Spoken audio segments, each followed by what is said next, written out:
सभी को यीशु मसीह के मीठे मधुर और जीवित नाम में मेरा सलाम। मैं परमेश्वर का धन्यवाद देता हूं कि परमेश्वर ने फिर एक बार यहां समय मेरे और आपके जीवन में लेकर आया ताकि हम प्रभु की वाणी को सुन सके, उसकी वाणी के द्वारा आशीषित हो सके और लोगों के लिए आशीष का कारण बन सके। हालेलुया। प्रियो, प्रभु का धन्यवाद देता हूं। कल के जो वचन हमने सुने, कल का जो संदेश हमने सुना, इस अध्ययन में परमेश्वर ने बहुत सारी गवाहियों को लोगों के माध्यम से मुझ तक पहुंचाया। परमेश्वर का मैं धन्यवाद देता हूं उसकी विश्वास योग्यता के लिए। परमेश्वर ने अपनी विश्वास योग्यता को लोगों के जीवनों में प्रकट किया और कल के अध्ययन के द्वारा बहुत सारे लोगों के जीवनों में परमेश्वर ने बदलाव को लेकर आया। आमीन। जब आप वचनों को गंभीरता से ग्रहण करते हैं और जब आप सच में वचनों को प्राप्त करने की इच्छा रखते हैं, तो परमेश्वर का वचन कहता है जो भूखे और प्यासे हैं वे तृप्त भी किए जाएंगे। आमीन। प्रभु का धन्यवाद हो इस सुंदर से विषय के लिए जो पिछले कुछ 4-5 दिनों से हम लोग सीख रहे हैं। Surrendering to God is winning the battle. परमेश्वर को समर्पण करना अर्थात युद्ध में विजय पाने के बराबर होता है। आमीन। और इसके लिए हम यहोशू के जीवन के विषय में सीख रहे हैं, यहोशू की पुस्तक से, और हम यरीहो के दीवार के द्वारा कुछ अद्भुत बातों को परमेश्वर हमको सिखा रहा है। और आज फिर एक बार स्वर्ग के परमेश्वर का पवित्र आत्मा हमारे मध्य में उपस्थित है ताकि हम उससे फिर स्वर्ग के भेद को वो हम पर प्रकट कर सके और हम उसको ग्रहण कर सके। हालेलुया। मेरा पूर्ण विश्वास है आप सब लोग स्वस्थ हैं, सुरक्षित हैं। आपने कल का दिन अद्भुत रीति से प्रभु के जन्म के उत्सव के लिए मनाया होगा, ऐसा मैं विश्वास करता हूँ। और आज का यह दिन परमेश्वर ने हमें सुबह से अब तक संभाल कर रखा और हमारी सुधि ली, इसलिए हमको उसका गुणानुवाद करना है। आमीन। इससे पहले कि हम अपने अध्ययन के विषय में आगे बढ़े, क्यों न रोज के समान कुछ वचनों को खोलकर हम पढ़ेंगे। और आज हमने पढ़ने के लिए जो वचन चुने हैं प्रियो, वो पाए जाते हैं भजन संहिता 32 और उसके 5 से लेकर 8 वचनों को हम पढ़ेंगे। The book of Psalms chapter 32 verses 5, 6, 7 and 8। इन 4 वचनों को हम पढ़ेंगे और मेरा विश्वास है कि आप सब लोगों के पवित्र शास्त्र आप लोगों के सामने हैं और आप इस समय मेरे साथ उस अध्ययन की ओर बढ़ने वाले हैं। हालेलुया। और मैं चाहता हूं कि आप सब लोग मिलकर मेरे साथ इन वचनों को पढ़े ताकि आपके मुख से निकलने वाले शब्द को का परमेश्वर आदर कर सके।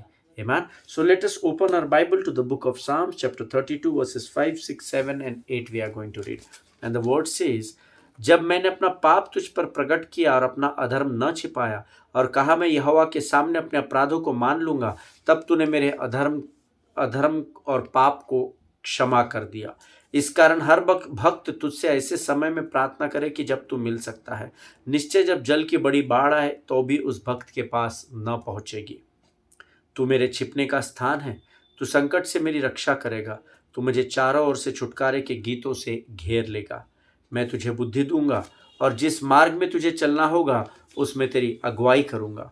मैं तुझ पर कृपा दृष्टि रखूंगा और सम्मति दिया करूंगा। हालेलुया।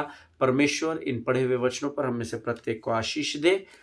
बाइबल बड़े सटीक रूप से हमको बताती है। भजन का लिखने वाला दाऊद कहता है कि जब दाऊद ने अपना पाप परमेश्वर के सामने प्रकट किया और अपना अधर्म न छिपाया और कहा मैं यहोवा के सामने अपने अपराधों को मान लूंगा, तब तूने मेरे अधर्म और पाप को क्षमा कर दिया। आमीन। पिछले दिनों इस वचन के ऊपर मैं कहीं बातचीत कर रहा था, सेवकाई कर रहा था और उन्होंने मुझे किसी व्यक्ति ने बीच में उठकर कहा, पास्टर साहब लेकिन वचन तो कहता है कि परमेश्वर धर्मी के मन की बातों को जानने और जांचने वाला परमेश्वर है, तो वो तो हमारे सारी बातों को जानता है। फिर वो दाऊद ये क्यों कहता है कि मैंने अपना अधर्म नहीं छिपाया और मैंने अपने पापों का अंगीकार परमेश्वर के सामने किया? क्योंकि परमेश्वर सब कुछ जानता है। मेरे और आपके माता के गर्भ में रचे जाने से पहले परमेश्वर ने हमारे जीवन की योजनाओं को तैयार किया। इस बात को हम सब बेहतर रीति से जानते हैं। आमीन। लेकिन परमेश्वर कहता है मैंने अपने नाम से भी अधिक महत्व परमेश्वर के वचन को दिया है। हालेलुया। और ये वो परमेश्वर का वचन है जो उसकी इच्छा को इसमें उसने लिख कर प्रकट किया है और वो ये चाहता है, ये उसकी इच्छा है कि भले ही वो हमारे सारे गुनाहों को, गलतियों को, पापों को जानता है, हमारे जीवन की हर अच्छी और बुरी बात को जानता है, उसके बावजूद ये उसकी इच्छा है कि हम उसके सामने अपने गुनाह कबूल करें। क्योंकि अगर आप ये वचन ध्यान से पढ़ेंगे तो इसमें लिखा है जब मैंने अपना पाप तुझ पर प्रकट किया और अपना अधर्म न छिपाया और कहा। आमीन। अब ये और कहा को आप अंडरलाइन कीजिए, अंग्रेजी में लिखा है एंड सेड, है ना। कहने के लिए मुख को खोलना पड़ता है। आप मन में किसी से कुछ कहेंगे तो अगले आदमी को समझ में नहीं आएगा, लेकिन जब आप मुख के अंगीकार के द्वारा किसी से कहेंगे तो वो जल्दी समझ जाएगा। वचन में लिखा है और कहा मैं यहोवा के सामने अपने अपराधों को मान लूंगा, तब तूने मेरे पाप, अधर्म और पापों को क्षमा कर दिया। जब उसने कहा, जब उसने सोचा, नहीं लिखा है जब उसने, दाऊद ने मन में ही सोच लिया कि प्रभु तो सब जानता है प्रभु, और मन में ही माफी मांग ली, नहीं। जब उसने कहा कि जब मैं प्रभु तेरे सामने अपने अधर्म के पापों को मान लूंगा तो तूने मेरे अपराध और पापों को क्षमा कर दिया। Amen. So confession is very important in righteous life. Always remember that confession brings position in our life. अपने मुख से वचन का जो आप अंगीकार करते हैं, वो अंगीकार आपके जीवन के दशा और आपके जीवन की दिशा को तय करता है। आमेन। If you speak positive, then positive will come back to you. If you speak negative, then negative will come back to you. मन में विचार जरूर नकारात्मक आएंगे कई बार, लेकिन बाइबल में लिखा है अपने मुख की चौकसी करना, है ना। आपके मन में आने वाले बुरे विचारों को आप अंगीकार नहीं करना। कई बार हमको क्रोध आ जाता है और फिर हम अपने मुख से गलत बातों को बोल देते हैं, और फिर बाइबल इसलिए कहती है क्रोध करो परंतु पाप मत करो। जब आप अंगीकार कर देते हैं गलत बातों का तो आप पाप में पड़ जाते हैं। आमीन। इसीलिए दाऊद यहाँ कहता है कि जब मैंने कहा कि मैं यहोवा के सामने अपने अपराधों को मान लूंगा, तब तूने मेरे अधर्म और पाप को क्षमा कर दिया। हालेलुया। इस कारण हर एक भक्त तुझसे ऐसे समय में प्रार्थना करे जबकि तू मिल सकता है। अब इस वचन पर बहुत लोगों ने मुझे प्रश्न पूछा, ऐसा कौन सा समय है जब परमेश्वर मिल सकता है। देखिए, मुझे आपके जीवन की आई don't know about your lifestyle. मुझे आपकी जीवन शैली नहीं मालूम, आप कितने बजे उठते हैं, कितना आपका प्रार्थना का समय है। अक्सर मैंने अनुभव ये किया है, धर्मियों का प्रार्थना का समय भी नहीं है, क्योंकि धर्मी लोग प्रार्थना भी नहीं करते हैं। उनको लगता है कि हमने बिस्तर पर लेटे लेटे 2 गीत गा लिए, उनको लगता है हमने बिस्तर पर लेटे लेटे 4 वचन सुन लिए तो हमारी प्रार्थना आराधना हो गई। प्रभु तो सब जानता है। नहीं, प्रभु सब जानता है, फिर भी प्रभु चाहता है, ये प्रभु की इच्छा है जो उसने वचन में लिख कर दी है, वो चाहता है कि वो हमारे साथ संगति करे। हालेलुया। मुझे नहीं पता आप में से कितने लोग रोज बाइबल खोल कर पढ़ते हैं, पर अगर नहीं पढ़ते हैं तो बहुत शर्म आनी चाहिए आप लोगों को और मुझे भी, अगर मैं नहीं पढ़ता हूँ। आमीन। हमको रोज वचन पढ़ना है, क्योंकि जितना अधिक आप परमेश्वर के साथ संगति करेंगे उतना अधिक आपका रिश्ता उससे मजबूत होगा, और जितना अधिक धर्मी का रिश्ता प्रभु से मजबूत होगा उतनी अधिक आशीषों के भागीदार आप इस पृथ्वी पर बनेंगे। हालेलुया।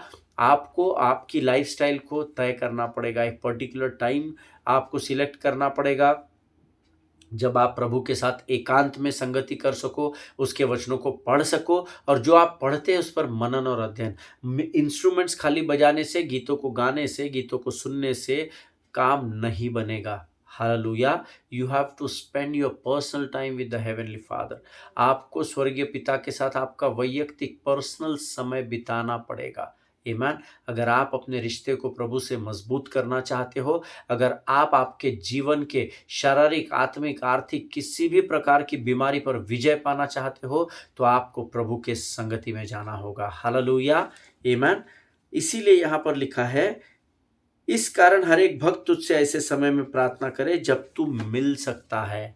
अब प्रभु कब मिल सकता है? संडे को कलीसिया में मिल सकता है, ऐसा नहीं लिखा है बाइबल में। परमेश्वर, God is omnipotent and omni presence God. वो सर्वव्यापी, सर्वज्ञानी, हर समय मिलने वाला परमेश्वर है, लेकिन समय आपको तय करना है कि जब आप उसके साथ मुलाकात करें या जब आप उसके साथ समय बिताएं। अपने मोबाइल को साइलेंट जोन में डालिए, सारे दुनिया से अपने आप को कट ऑफ कीजिए, और केवल आप और आपका पिता, ये समय आपको तय करना होगा। आमीन। इसीलिए तो दाऊद कहता है कि हर भक्त उससे ऐसे समय में प्रार्थना करे कि जब तू मिल सकता है। प्रभु के तो टेंशन नहीं है मिलने का, वो 24 घंटा 365 दिन मिलेगा, ये क्रोनोस टाइम के हिसाब से, पृथ्वी के समय के हिसाब से। आमीन। लेकिन क्या आपके पास समय है क्या प्रभु को मिलने के लिए? That is very important. आमीन। सिर्फ घूमना, खाना, पीना, संसार की चकाचौंध, शरीर और संसार की अभिलाषाओं के पीछे भागना, ये जीवन नहीं है। क्योंकि ये जीवन समाप्त हो जाएगा। और अगर आप इस भ्रम में है कि हमारा उद्धार हो गया, हम स्वर्ग अनंत जीवन में जाएंगे, तो आप गलत जीवन जी रहे हैं। आपको गलत मसीह लोगों द्वारा सुसमाचार प्रचार किया गया है। आमीन। जब तक आपका रिश्ता प्रभु के साथ मजबूत नहीं होगा इस पृथ्वी पर, स्वर्ग में आपका प्रवेश करना बहुत कठिन हो जाएगा प्रियो। बहुत सारी बातें कनेक्टेड है, लेकिन वो हमारा विषय नहीं है। लेकिन वचन कहता है ऐसे समय में भक्त तुझे मिले कि जब तू मिल सकता है तो तुझसे ऐसे समय में वे प्रार्थना करे, क्योंकि अगर वो प्रार्थना में तल्लीन रहेंगे तो आपसे वायदा किया है प्रभु ने, निश्चय जब जल की बड़ी बाढ़ आए तो भी उस भक्त के पास नहीं पहुंचेगी। हालेलुया। अर्थात शॉर्ट में अगर मैं आपको इस वचन का कंक्लूजन बताऊं, जब आप परमेश्वर की संगति में वैयक्तिक रूप से, कॉर्पोरेट प्रेयर नहीं, कलीसिया में प्रार्थना नहीं, पारिवारिक प्रार्थना नहीं, परंतु एकांत में आप और आपका बाप, ये दो लोग जब जितना रिश्ता ये मजबूत होगा, चाहे बाढ़ भी पृथ्वी पर आ जाए, चाहे कोविड वापस से आ जाए, चाहे सुनामी आ जाए, चाहे उल्का पिंड उखड़ जाए, चाहे लावा जमीन से बाहर आ जाए, अग्नि जमीन से बाहर आ जाए, अर्थात परिस्थिति कितनी भी विकट क्यों ना हो, परंतु क्योंकि आपका रिश्ता आपके परमेश्वर के साथ है, तो लिखा है कि अगर बाढ़ भी आ जाए तो भी धर्मी को कुछ हानि नहीं होगी। हालेलुया। आमीन। जिनके सुनने के कान हो वो सुन ले प्रभु क्या कहना चाह रहा है। आमीन। उसके बाद 7 वचन कहता है, तू मेरे छिपने का स्थान है, तू संकट में मेरी रक्षा करेगा, तू मुझे चारों ओर से छुटकारे के गीतों से घेर लेगा। हालेलुया। परमेश्वर हमारा छिपने का स्थान है, ये वचन हम सब जानते हैं, कई बार पढ़ चुके हैं। परमेश्वर ने इन वचनों के द्वारा हमारी कई बार सहायता मदद की है, और हम ये सब जानते हैं कि क्योंकि हमारे पास वचन है, हमारे हृदय में बोया गया है, इसलिए हम भली भांति जानते हैं कि यीशु नासरी ही है जो हमारे छिपने का स्थान है, जो हमारा शरण स्थान कहलाता है। हालेलुया। आमीन। प्रियो, इस बात को हमेशा ध्यान में रखना, जब कभी भी आप परमेश्वर को शरण जाते हैं, परमेश्वर आपकी सहायता करेगा। मैं आंखें अपनी पर्वत की ओर उठाऊंगा और मुझको है पता सहायता वहीं से पाऊंगा। ईमान। दाऊद इस बात को जानता था, लेकिन क्या आज आप और मैं इस भेद को जानते हैं क्या, कि संसार में मनुष्य हमारी मदद नहीं कर सकता। सबके अपने अपने दायरे हैं, लिमिट्स तय है, उसके बाहर कोई भी आपकी मदद नहीं कर सकता। परंतु स्वर्ग का परमेश्वर केवल इस पृथ्वी पर ही नहीं, परंतु उस अनंत जीवन में भी आपके साथ बना रहेगा, ये उसका वायदा है। आमीन। इसके आगे लिखा हुआ है, मैं तुझे बुद्धि दूंगा और जिस मार्ग में तुझे चलना है उसमें तेरी अगुवाई करूंगा। कब करेगा? जब आप परमेश्वर के साथ एकांत में संगति करेंगे। हालेलुया। आमीन। जब आप प्रभु को समय के द्वारा आदर करेंगे, परमेश्वर भी आपको समय के द्वारा आदर करेगा। और वो कहता है, मैं तुझे बुद्धि दूंगा और जिस मार्ग में तुझे बढ़ना है मैं उस मार्ग में तेरी अगुवाई करूंगा। मैं तुझ पर कृपा दृष्टि रखूंगा और सम्मति दिया करूंगा। अर्थात तू जिस काम में हाथ डालेगा उस काम में मैं तुझे आशीष दूंगा, बशर्ते वो काम जो है वो परमेश्वर के वचन के आधार पर निर्भर होना चाहिए। हालेलुया।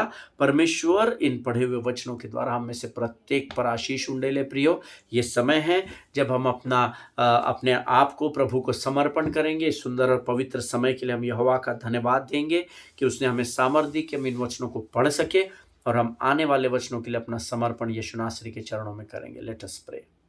Thank you Jesus. धन्यवाद यीशु, धन्यवाद यीशु, थैंक यू लॉर्ड। धन्यवाद यीशु। धन्यवाद और धन्यवाद और धन्यवाद के साथ तेरे अनुग्रह के सिंहासन के सामने आते हैं पिता। इस सुंदर और पवित्र समय के लिए धन्यवाद देते हैं प्रभु जी। फिर एक बार हम तेरा धन्यवाद देते हैं क्योंकि तूने इन वचनों को पढ़ने के लिए हमारी सहायता की है, हमारी मदद की है राजा। प्रभु जी, हम धन्यवाद देते हैं क्योंकि परमेश्वर पिता आज ये वचन जो हमने पढ़े उसके द्वारा तूने हमसे बातचीत की है राजा। प्रभु, इस समय हम अपने शरीर, प्राण, आत्मा और बुद्धि को तुझे समर्पित करते हैं पिता। प्रभु, हम तेरी कलवरी की मृत्यु को भी स्मरण करते हैं और तेरे जन्म के उस उत्सव को भी स्मरण करते हैं राजा, क्योंकि तेरे कलवरी की मृत्यु के द्वारा जो पुनरुत्थान हुआ उसी से हमने नया जीवन प्राप्त किया राजा। और चूंकि तू इस पृथ्वी पर पवित्र आत्मा के द्वारा मरियम के गर्भ में रचा गया राजा, उसी कारण प्रभु हमने उद्धार को पाया, इसलिए हम तुझे धन्यवाद देते हैं राजा। प्रभु जी हम धन्यवाद देते हैं, जो वचन तू हम हमारे जीवन पर उंडेलने जा रहा है राजा, ये वचन हमें से प्रत्येक के जीवन के लिए आशीष और लाभ का कारण होने पाए प्रभु। जितने लोग सुनते हैं प्रत्येक को आशीष दे और उनके जीवनों में गवाहियों को तैयार कर राजा।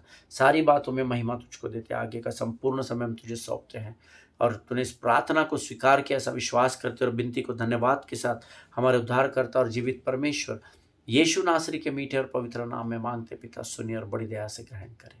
आमीन आमीन। हालेलुया। प्रभु भला है और प्रभु की करुणा धर्मी के जीवन पर सदा काल के लिए बनी है। आप सबों को यीशु मसीह के नाम में फिर एक बार मेरा सलाम। हम जिस विषय को पिछले कुछ दिनों से सीख रहे हैं, surrendering to God is winning the battle, और ये जो सब्जेक्ट है इसके द्वारा बहुत सारे लोगों के जीवनों में परमेश्वर इन वचनों के द्वारा बातचीत भी कर रहा है।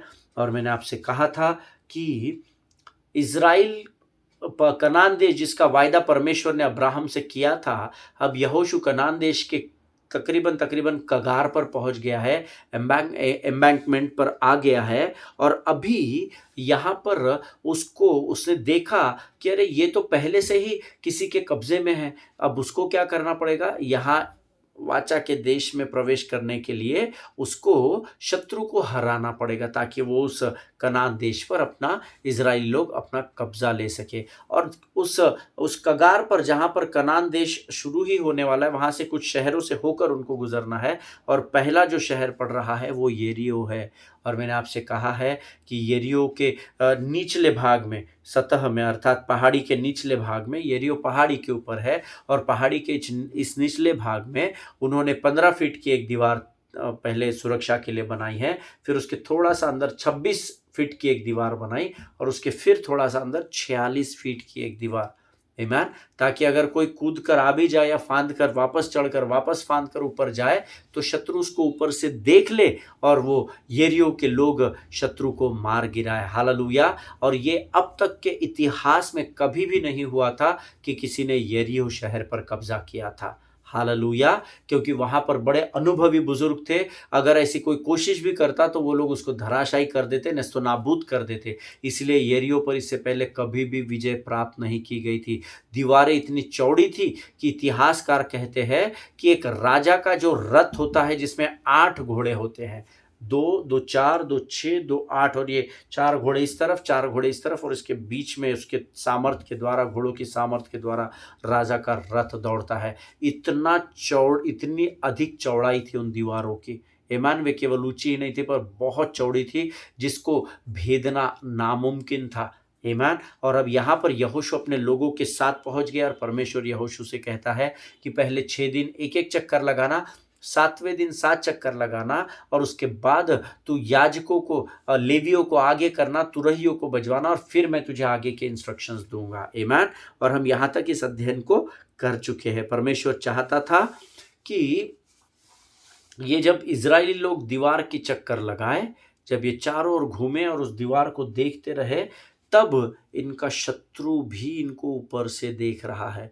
कई बार हम ये भूल जाते हैं कि जब हम परिस्थिति में खींचे चले जा रहे हैं, या जब हम परिस्थिति हमारे सामने गोलियत नामक एक बड़ा पहाड़, गोलियत समान पहाड़ बनकर आ जाती है, चाहे वो आर्थिक रहे, चाहे वो भौतिक रहे, चाहे वो शरीर के रूप में रहे, चाहे मानसिक रहे, पर जब परिस्थिति को हम देख रहे होते हैं, ये हमेशा ध्यान में रखना कि वो परिस्थिति भी हमको ताकते रहती है। और अगर हम उस परिस्थिति के सामने कमजोर पड़ जाए, अगर हम उस परिस्थिति के सामने अपने घुटने टेक दे, तो हमेशा ध्यान में रखना कि परिस्थिति आपके ऊपर हावी हो जाएगी। हालेलुया। और परमेश्वर की ये इच्छा थी कि जब इजरायली लोग उस दीवार की चारों ओर चक्कर लगा रहे थे, तब उनका शत्रु भी उनको देखे। अर्थात जब आप समस्या को देख रहे हैं तो समस्या भी आपको देख रही होती है। Hallelujah. See now listen to me very carefully because this is very deep. आप मुझे बड़े ध्यान से सुनना, है बहुत गहरी बात है। Okay, let us go back to Joshua chapter 6। हम फिर एक बार यहोशू की पुस्तक उसके 6वें अध्याय में जाएंगे। 1 से 5 वचन हमने पढ़े थे उस दिन जब हमने इस अध्ययन को शुरू किया था, और मैंने आपसे कहा है कि जब जब आप इस विषय को अध्ययन करने आएंगे, रोज इन वचनों को पढ़कर आना ताकि आपको वचन समझने में बड़ी आसानी हो जाए। आमीन। अब यहाँ पर जब वे यरीहो के दीवार की चारों ओर चक्कर लगा रहे थे, तब चूंकि यरीहो के लोग और उसके अनुभवी सैनिक उनको ऊपर से देख रहे होंगे। हालेलुया। क्योंकि जब आप, अगर आपके कंपाउंड में बैठकर आप कंपाउंड की ओर देख रहे हो और अगर कोई वहां से आने की कोशिश करता है तो बट नेचुरली आपका ध्यान उधर जाएगा। अब ये ऊंचाई पर रहते थे ना, यरीहो पहाड़ी पर बसा हुआ शहर है, आमीन। और उन्होंने अपनी सुरक्षा के लिए पहाड़ी के नीचे दीवारें बना ली है। और अब वो लोग देखते रहते हैं कि कोई शत्रु तो नहीं आ रहा, कोई उनके शहर को कब्जा करने तो नहीं आएगा, कोई अनजाना इसम तो कोई अनजाना इंसान तो अंदर नहीं आ रहा। तो वो लोग भी उनको ऊपर से देख रहे हैं। और I am very much sure कि किसी ने ऊपर से उसको देखा होगा, दीवार से ऊंचाई से देखा होगा, और ये लोग चक्कर लगा रहे हैं। And this is my version of Bible, ये मेरे सोच का आधार है पवित्र शास्त्र का।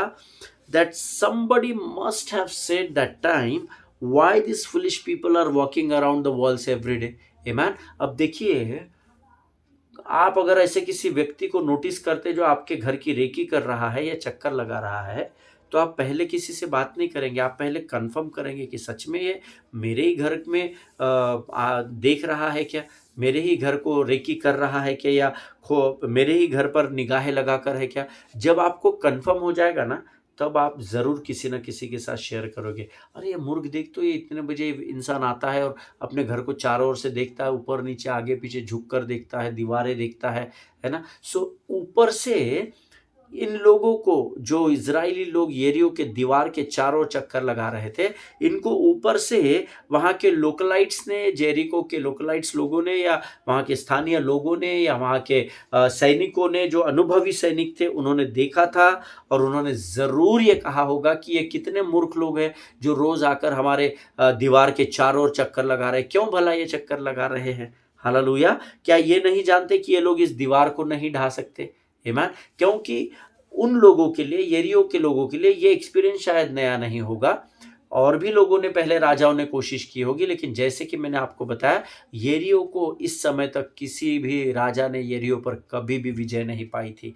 इसलिए ये लोग ऊपर से देखते रहते होंगे, या किसी की ड्यूटी लगी रही होगी।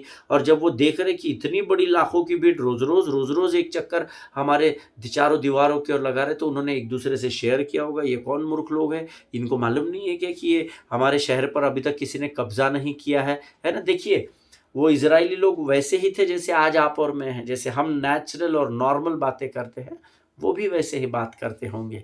हालेलुया। और ये लोग शायद आपस में ऊपर से देख रहे होंगे, क्या मूर्ख लोग, अरे इनको पता नहीं है, इतनी चक्कर मार के कोई फ़ायदा नहीं है। क्या ये लोग जानते नहीं, क्या इन्होंने पता नहीं किया क्या कि अभी तक हमारे ऊपर हमारी इस दीवार को कोई ढा नहीं सका है, कोई पार नहीं कर सका। क्या ये लोग नहीं जानते कि ये किसी भी हालात में, किसी भी सूरत में हम पर विजय नहीं प्राप्त करेंगे। फिर भी ये मूर्ख लोग रोज़ आकर दीवार के चक्कर लगा रहे हैं। ये नेचुरल टॉकिंग है ना, एकदम स्वाभाविक बातें हैं ये, जो वो ऊपर से, पहाड़ी के ऊपर से जब वो इन लोगों को चक्कर मारते हुए देखते होंगे तो रोज किया करते होंगे। Amen. See, I don't know about you all, but this is my experience of life in Christ. Last 22 years I am serving the Lord. और ये पिछले 22 साल का मेरा ये अनुभव है। मुझे आपके बारे में नहीं पता, but very confidently and very minutely I notice these things, that avoidance can never lead you to deliverance। Amen। This is my personal opinion, this is my personal experience। I don't know about आप हो सकता है शायद अलग सोच रहे होंगे, लेकिन ये मेरे जीवन का अनुभव है कि avoidance can never lead you to deliverance. Amen. आपका आनाकानी करना, या बातों को अनदेखा अनसुना करना, या परिस्थिति को देखकर भी इग्नोर करना, ये आपको उस परिस्थिति से छुटकारा नहीं दे सकता है। हालेलुया। अगर ये मेरा अनुभव है, आमीन। अगर आप आपकी परिस्थिति पर विजय पाना चाहते हो, physical, financial, mental, spiritual, emotional, sentimental, any type of stress, any type of circumstances, but if you want to take over your circumstances, then you need to stand firm in Christ। Hallelujah. तो आपको उस परिस्थिति के सामने खड़ा रहना पड़ेगा। आप जितना उसको अवॉइड करोगे ना, वो परिस्थिति उतनी अधिक आप पर हावी होगी। आमीन। अब ये लोग जो थे, इज़राइली लोग, ये शायद आपस में बड़बड़ा रहे भी होंगे, क्या रे रोज़ ये यहोशू उठे-सूठे सुबह उठता, ब्रश कराता, नाश्ता देता और बोलता चलो रे बाबा तुरैया लो, और तुरैया नहीं, चलो रे बाबा हमको 6 दिन 6 चक्कर लगाने हैं, रोज़ 1 चक्कर लगाना है और शांत रहना है और हमको सिर्फ़ दीवार को देखते रहना है, दीवार के चारों ओर 1 चक्कर लगाकर वापस आकर बैठ जाना है। अब 1 दिन, 2 दिन, 3 दिन पक गए होंगे इज़राइली लोग, लेकिन उन्होंने उस परिस्थिति को अवॉइड नहीं किया। वे यहोशू के कहे अनुसार 6 दिनों तक रोज़ एक-एक चक्कर लगाते रहे। Hallelujah! Always, always remember, if you are avoiding something, that does not mean that you are going to get delivered from that situations. आमेन। अगर आप किसी परिस्थिति से को अवॉइड कर रहे हो, आनाकानी कर रहे हो, उसको दुर्लक्ष्य कर रहे हो, इसका मतलब ये नहीं कि आप उस परिस्थिति पर विजय पाओगे। हालेलुया! ऑलवेज रिमेंबर, देखिए, जब आपको कोई बात ध्यान में आती है ना, कई बार होता है ना, एक एक आध लड़की कॉलेज जा रही है, स्कूल जा रही है, उसको कोई लड़के छेड़ रहे हैं, वो अवॉइड करती है उनको, अरे हट, इनके मुँह को लोगे कौन लगेगा। ये डरती है कि मैं स्कूल में कंप्लेंट करूँगी, कॉलेज में करूँगी, घर में बताऊँगी तो मेरे बाप मेरा कॉलेज बंद कर देंगे, ये कर देंगे, वो कर देंगे। वो डर के मारे बताती नहीं है, वो उस परिस्थिति को अवॉइड करती है और फिर हम उसके सर्कमस्टांसेस जानते हैं कि आगे बढ़कर वो क्या सर्कमस्टांसेस हो जाते हैं। कई लड़कियों को किडनैप कर लिया जाता है, कई लड़कियों को रेप कर दिया जाता है। इसीलिए this is my personal experience, avoidance can never lead you to deliverance. Amen. अगर आप किसी बात को ध्यान नहीं दे रहे, अरे छोड़ ना, वो क्या कर लेगा, वो क्या कर लेगी, छोड़, मुझे उनसे क्या करना है, वो बात आपको उस परिस्थिति पर विजय और छुटकारा नहीं दिला सकती। हालेलुया। सो यहाँ पर ये जो इज़राइली लोग थे, ये चक्कर लगा रहे थे। जैसे कि मैं आपको उदाहरण बताता हूँ, क्यों मैंने आपसे बात कही कि avoidance can never lead you to deliverance. उसका एक कारण मैं आपको बताता हूँ। आप क्या करते हैं, पहले किसी विषय को लेकर प्रार्थना करो और बाद में उसी बात से आप दूर भाग जाते हैं। क्यों भागते हैं? क्योंकि हमको प्रार्थना का उत्तर हमारे तय किए हुए समय में प्राप्त नहीं होता। You can't pray about something and then run from it. No, no, no, no. That is not at all possible, and then you cannot expect that God will answer your prayers. Amen. कभी भी ऐसा संभव नहीं होगा। हम प्रार्थना करते हैं और बाद में जिस विषय के लिए प्रार्थना कर रहे हैं उससे भागते हैं, है ना। No, no, that way it will not work. परमेश्वर अपने वचन के बाहर जाकर आपके और मेरे लिए कुछ भी नहीं कर सकता है। आमीन। हमेशा इस बात को याद रखिएगा, परमेश्वर कहता है कि तुम किसी विषय को मेरे हाथ में सौंप कर फिर गायब नहीं हो सकते, कि नहीं नहीं प्रभु, मैंने तेरे हाथों में सौंप दिया है, अभी आगे तू देख ले, तेरी इच्छा है तो कर, नहीं है तो। परमेश्वर की इच्छा धर्मी के जीवन में हमेशा भलाई की है। आमीन। क्योंकि वचन में लिखा है, क्योंकि मैं जो कल्पनाएं तुम्हारे विषय में करता हूं वो हानि की नहीं वरन कुशलता की है। हालेलुया। सो आप किसी बात को परमेश्वर के हाथों में सौंप कर भाग नहीं सकते। यू कैन नॉट डिसअपियर, आप गायब नहीं हो सकते कि प्रभु मैंने तेरे हाथों में सौंप दिया, अभी तू देख ले आगे क्या कर रहा है। No, no, no, no. क्योंकि परमेश्वर पर भरोसा करने का एक सिम्टम या एक चिन्ह ये है कि जब आप किसी विषय को परमेश्वर के हाथों में सौंप देते हो, तो फिर चाहे हालात कैसे भी क्यों ना हो जाए, चाहे वो आपके विपरीत ही क्यों ना हो जाए, परंतु हर परिस्थिति में आपको परमेश्वर पर भरोसा करके टिके रहने की ज़रूरत होती है। हालेलुया। प्रभु, मैं शरीर में, मेरे ये भाग में कमज़ोर हूँ, मैं बीमार हूँ, लेकिन मैं अपनी इस बीमारी को तेरे हाथों में सौंप देता हूँ राजा, तू इससे डील कर। नहीं, नहीं, नहीं, नहीं, नहीं, नहीं। जब तक आपको उस प्रार्थना का उत्तर नहीं मिलता, आपको परमेश्वर के साथ बने रहना होगा। हालेलुया। आपको अपने रिश्ते को प्रभु से मजबूत करना होगा। हम परमेश्वर को एक प्रार्थना विनती दे देते और हम खुद ही भूल जाते 15 दिन बाद हमने 15 दिन पहले क्या प्रार्थना की थी। ऐसा करने से ही हमारे प्रार्थनाओं के उत्तर नहीं मिलते हैं। आमीन। परमेश्वर पर भरोसा रखने का ये तरीका है कि जब आप किसी विषय को प्रभु के हाथों में सौंप देते हो, तो चाहे आपको उस प्रार्थना का उत्तर मिले या ना मिले, वो प्रार्थना करने के बाद चाहे आपकी हालात बद से बदतर क्यों ना हो जाए, पर हर हालात में आपको परमेश्वर पर भरोसा रखना ज़रूरी है। हालेलुया। आज ही मेरे एक ब्रदर हैं कलीसिया के, उनका मुझे फ़ोन आया मिलिंद भाई का, और वो मुझे बोल रहे थे, भैया आज मैं 4-5 बार मेरे मरते-मरते बचा। आज एक ही दिन में फिर वो उन्होंने मुझे शाम को, फिर मैंने उनको टेक्स्ट किया, जस्ट कीप प्रेइंग, क्योंकि आप प्रभु के कार्य में बढ़ रहे हो ब्रदर, तो शैतान पूरी संभव कोशिश करेगा कि वो आपको डरा दे और आपको उस कार्य को करने से रोक दे। आमीन। और शाम को उन्होंने मुझे फ़ोन किया और सारा वाक़या बताया। दिन में 4 बार उनके साथ बहुत बुरे हालातों में वो फँस गए थे, मरते-मरते बच रहे थे, सीवियर एक्सीडेंट होने से प्रभु ने उनको बचा लिया, लेकिन शत्रु अपना काम कर रहा था और वो करता रहेगा, इस बात को याद रखिएगा। मैं उनको यही बात बता रहा था, ब्रदर कोई दिक्कत नहीं, अगर आप, क्योंकि आप परमेश्वर में बढ़ रहे हैं ना, इसलिए प्रभु का मेरा विरोधी जो प्रभु से बहुत डरता है शैतान, वो आपको कमज़ोर करने की कोशिश कर रहा है। तो आप अभी बोले, अभी पास्टर जी मैं घर पर जाता हूँ, खाना खाता हूँ, तो मैंने उनको बीच में रोका और मैंने कहा, जब आप घर पर जाएँगे, आप घुटनों पर आकर प्रभु को धन्यवाद देना, प्रभु आज दिन भर मुझे बड़े बुरी हालातों से तूने सुरक्षित घर तक लेकर आया। बोला आप वचन पढ़ना, प्रार्थना करना और फिर खाना खाकर आप रेस्ट करना।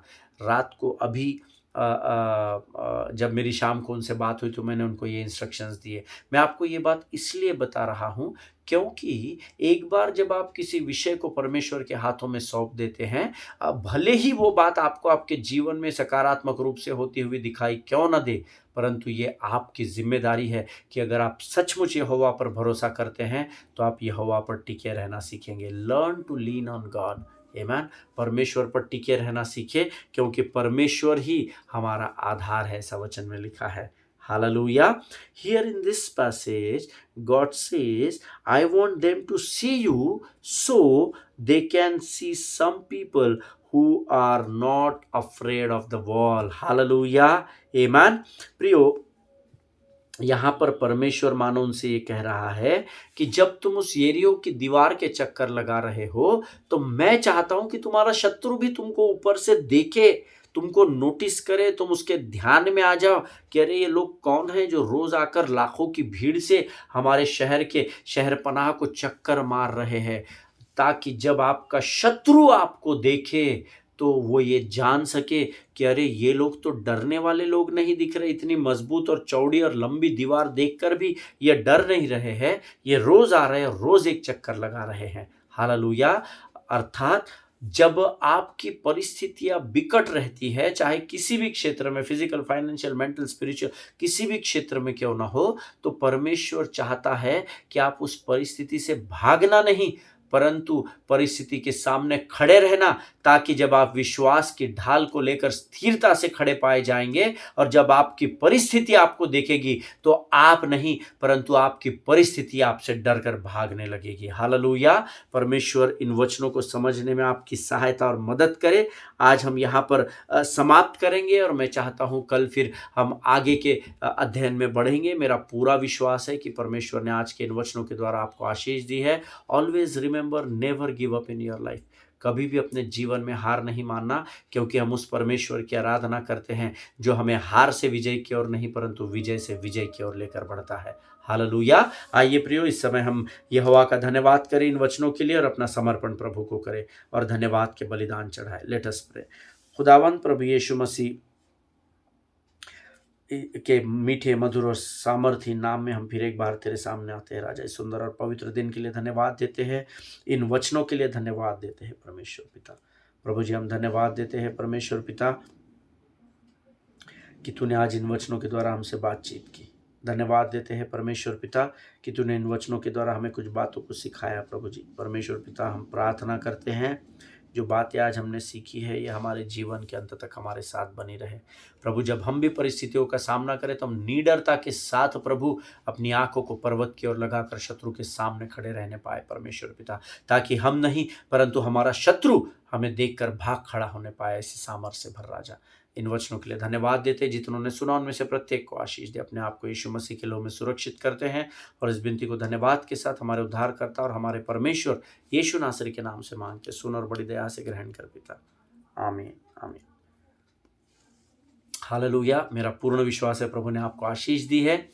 जहां जहां तक हो सकता है इन वचनों को फैलाइए, ताकि आप भी औरों के लिए इस वचन के द्वारा आशीष का कारण बन सके। ईमान। इजराइल के लिए प्रार्थना करें, भारत देश के लिए प्रार्थना करें, अपने पासवानों के लिए, उनके परिवारों के लिए ज़रूर प्रार्थना करें। एक दूसरे को प्रार्थना में उठा कर रखें। हम कल एक बार फिर मुलाकात करेंगे। तब तक स्वस्थ रहें, सुरक्षित रहें। सभी को जय मसीह की। God bless you all.